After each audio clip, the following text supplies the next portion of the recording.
guys! So I wasn't actually planning on filming this video today. I was planning on filming something a lot more light-hearted and funnier and, well, funnier for you guys and embarrassing for me. But don't worry, that video will be coming at one point. I just decided that I wanted to film this instead because it's relevant to my life right now and it's something that I want to talk about and, I don't know, maybe help other people. Basically just film it and talk about it before this moment passes because I know that it will. This is another video that doesn't really have any structure to it. I don't even have anything written down about with points I want to cover or something, so I want this to be kind of as raw and as real as it can be. You guys may have seen my video talking about my eating disorder, and if you follow me on my blog or on my DELISHELLIE Instagram, you will know that I'm very open with it and I don't have a problem with sharing my experience online, purely because I think that's the only way that we're going to get rid of the stigma surrounding both eating disorders and just mental illness in general, you know, by talking about it, by talking about our experiences, by raising awareness. And I also want to help others because, you know, I've been there and I know how tough it can be, and I know how much it helped me by hearing about other people's experiences. And basically in this video I'm going to talk about recovery and how it isn't a straight line, and how even after months, probably even years, you can still have bad days.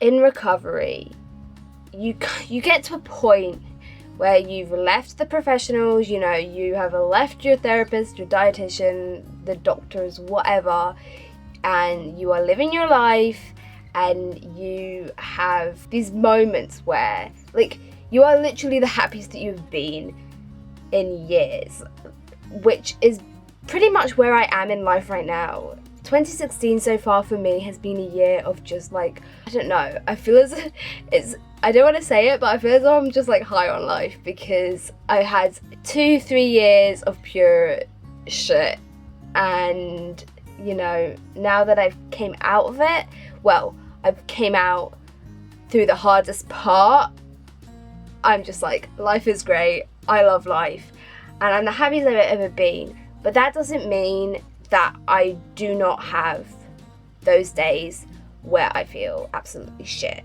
I think it's important that we acknowledge that in recovery, it doesn't matter how long that you have been, you know, out of the worst of it. It doesn't matter how long ago you left the professionals and all of that.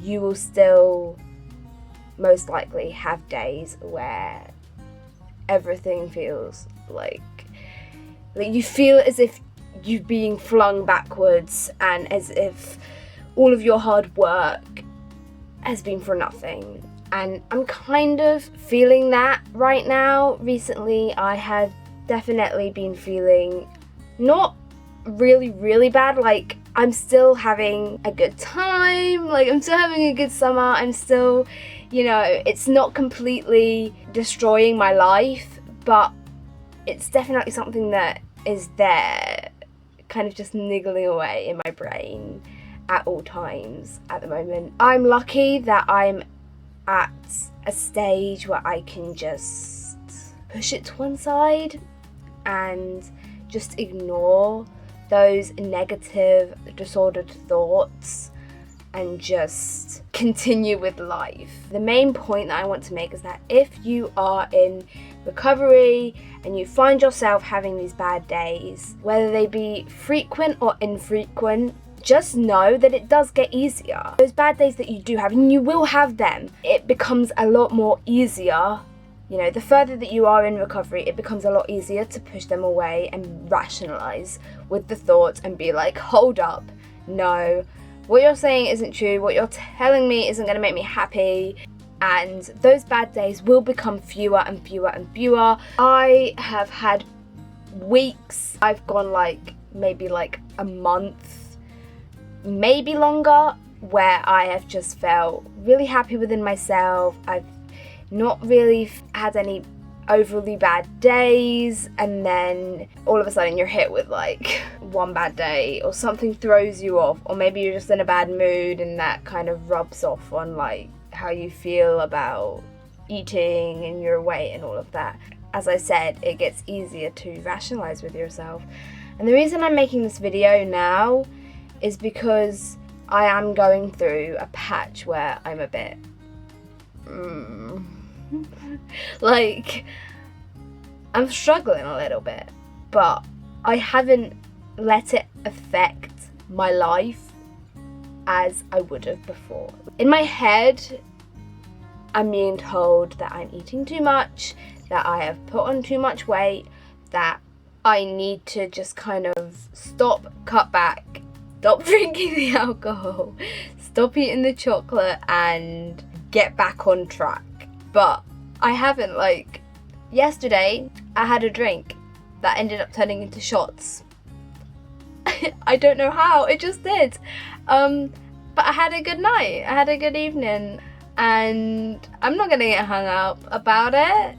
I don't let it affect me as it once did. You know, I'm not gonna stop eating chocolate. If I want chocolate, I'm gonna eat chocolate. I'm not gonna stop going out with my friends, getting a takeaway or going to McDonald's, like, because that's just not my life anymore. It once was, but now it's not. If you are feeling down about yourself, it's normal for your weight to go up and down at certain times of the year, at certain periods in your life. It's normal to eat when you're hungry. That is the key. If you are eating when you are hungry, you are doing nothing wrong. That's something that I need to still work on, learning to eat when I'm hungry and listening to my cravings. I still struggle with that, and I'm slowly starting to challenge that rule. Your body knows what it wants. Your body knows its natural weight. Part of me thinks that, knows that for a long time, even though I was living my life and being happy, and I was the happiest that I had ever been, part of me knows that in some way I was still restricting, you know, not a huge amount, but I was definitely, hard to explain, like I was still restricting myself in some way in order to stay around a certain weight.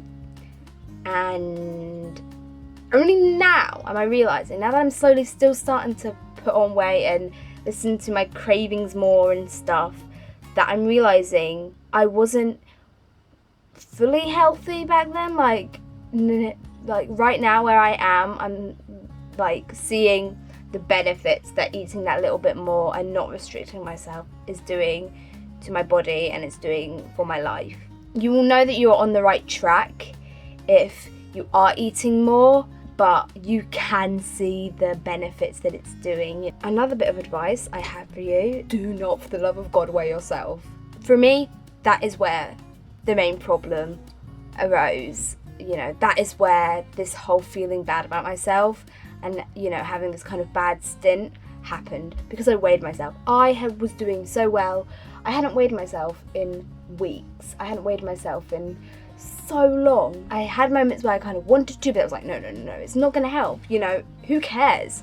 And I weighed myself, and it was higher than my eating disorder wanted, and it was by no means a huge number, and it basically ruined my evening and has now made me think that I'm eating too much, which I know I'm not. I probably eat more than some people, but that is because through kind of trial and error, and I came to realise that I'm one of those people that just needs to eat more. I have to eat like every 3 hours, otherwise I become grumpy. I am just in a bad mood. Food is all I can think about. Food is all I'm thinking about anyway, because I'm such a foodie, but you know, it just kind of takes over and I can't focus on anything else. I'm one of those people that needs to snack in between meals, and you know what? That's okay. Just like know that through rationalizing with yourself, through experience, through thinking, okay, so when I was this way, or when I was restricting myself, was I happy?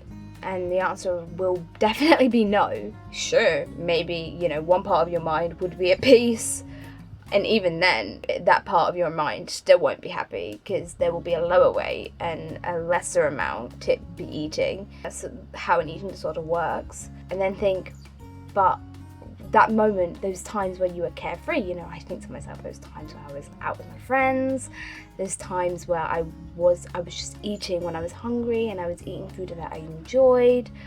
I was really happy. And think, what do you want? I think the main message that I want to put across in this video, and I don't know if I have, this is why I should write things down and make it structured. I don't care if I want it to be like, I want it to be like raw and real, like, because I feel as if this has kind of made no sense and I've just kind of went from rambling on about something, one thing to another thing, and maybe I haven't even finished a point.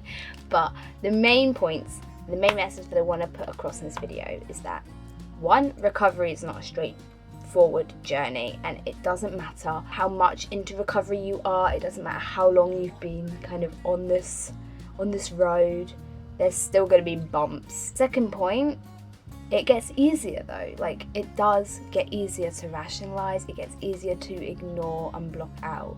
I sometimes think that it's impossible to completely recover from an eating disorder and not have those disordered thoughts there, but I believe that it gets easier to block it out and easier to ignore. I don't know if this video made sense, but hopefully it kind of made sense to some people. I'm gonna go now before I just make a complete shit show of this video. I honestly think I have. I will see you next time with a much more understandable, structured, can make sense of it all video.